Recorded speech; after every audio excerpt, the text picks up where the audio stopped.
श्री स्वामी समर्थ भक्तांनो, स्वामी भक्तांनो, आज मी तुम्हाला अशी एक गोष्ट सांगणार आहे जी तुमच्या आयुष्याचा मार्ग बदलू शकते. तुम्ही कधी विचार केला आहे का, काही लोकांच्या जीवनात सतत सुख, यश आणि समाधान का असतं आणि काही लोक कितीही कष्ट केले तरी दुःख, अपयश आणि चिंतेतच का अडकून राहतात? याचं उत्तर स्वामी समर्थांनी खूप साध्या शब्दात दिलं आहे. स्वामी म्हणतात, मनुष्याचे भविष्य त्याच्या कर्मांनी आणि विचारांनी घडत असते.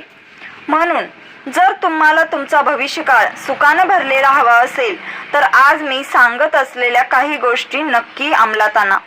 तुम्ही या गोष्टी जर मनापासून पाळल्या तर नक्कीच तुमचा भविष्यकाळ हा सुखाने भरलेला, आनंदमय आणि एक यशस्वी माणूस म्हणूनच व्यतीत होईल. तर स्वामी भक्तांनो, त्या गोष्टी कोणत्या आहेत त्या आपण आता पाहूया.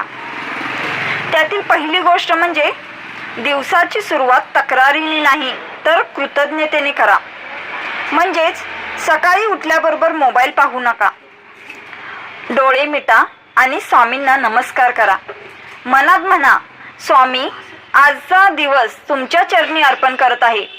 जे लोक दिवसाची सुरुवात कृतज्ञतेने करतात त्यांच्या जीवनात सकारात्मक ऊर्जा वाढते. जे लोक दिवसाची सुरुवात कृतज्ञतेने करतात त्यांचा दिवसही चांगला जातो आणि प्रत्येक काम यशस्वी होऊ लागते. आणि जिथे सकारात्मक ऊर्जा असते तिथे यश आपोआप येते. त्यानंतर 2 म्हणजे कोणाचेही वाईट करू नका. भक्तांनो, स्वामी समर्थ नेहमी सांगत असत, जसे कर्म कराल तसे फळ मिळेल. आज अनेक लोक दुसऱ्याला मागे खेचण्यात वेळ घालवतात. दुसऱ्यासाठी खड्डा खणणारा स्वतःच त्यात पडतो, हे लक्षात ठेवा. म्हणून कोणाचं वाईट करू नका. शक्य असेल तिथे मदत करा. तुमच्या एका चांगल्या कर्मामुळे स्वामींची कृपा तुमच्यावर बरसते. तर स्वामी भक्तांनो, त्यानंतर पैशाचा आदर करायला शिका. भक्तांनो, अनेक जण म्हणतात पैसा टिकत नाही, पण पैसा टिकवण्यासाठी आधी त्याचा आदर करावा लागतो. उधळपट्टी, दिखावा आणि अनावश्यक खर्च माणसाला हळूहळू संकटाकडे घेऊन जातो. स्वामींचा भक्त नेहमी संयमी असतो. कमाई कमी असली तरी बचतीची सवय लावून घ्या. त्यामुळे भविष्यात याच सवयी तुम्हाला सुरक्षित ठेवतील.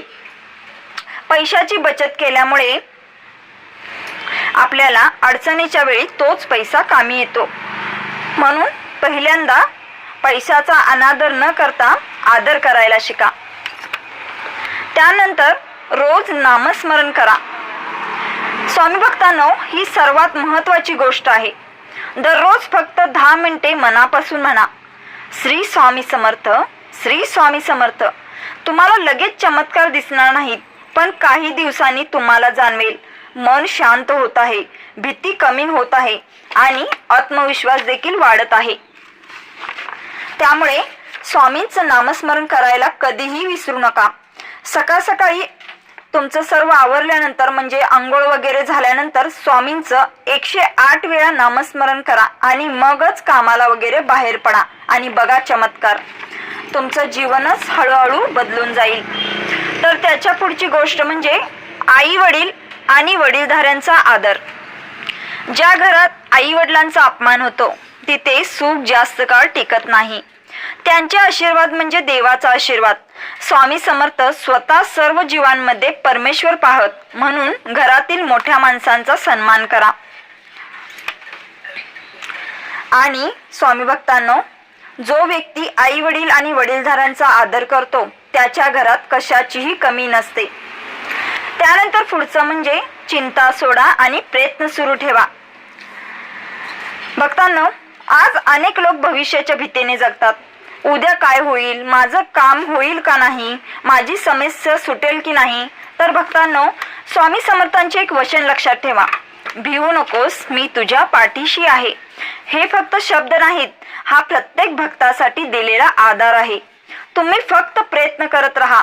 योग्य वेळ आली की स्वामी समर्थ नक्की मार्ग दाखवतात आणि एवढं देतात की त्यावेळी तुम्ही स्वामी समर्थांचं आभार मानायला तुम्हाला शब्द पुरेसे कमी पडतील. म्हणून स्वामी समर्थांवर विश्वास ठेवा आणि प्रयत्न करत राहा. तर भक्तांनो, या सर्व ज्या गोष्टी आहेत त्या नक्की जीवनात उतरवून घ्या. जर तुम्हाला तुमचा भविष्यकाळ सुखाने भरलेला हवेला असेल तर दिवसाची सुरुवात स्वामींच्या नामस्मरणाने करा. कोणाचे वाईट करू नका. पैशाचा आदर करा. रोज नामस्मरण करा. आई वडिलांचा सन्मान करा आणि सर्वात महत्त्वाचं म्हणजे स्वामींवर पूर्ण मनापासून विश्वास ठेवा. कारण जिथे स्वामींवर श्रद्धा असते तिथे अशक्यही शक्य होतं. या सर्व गोष्टी तुम्ही आयुष्यात येऊन पाळल्या तर नक्कीच तुमचं आयुष्य खूपच आनंदाने यशाने भरलेले असेल. चला तर मग भेटूया पुढच्या व्हिडिओमध्ये. जय जय श्री स्वामी समर्थ.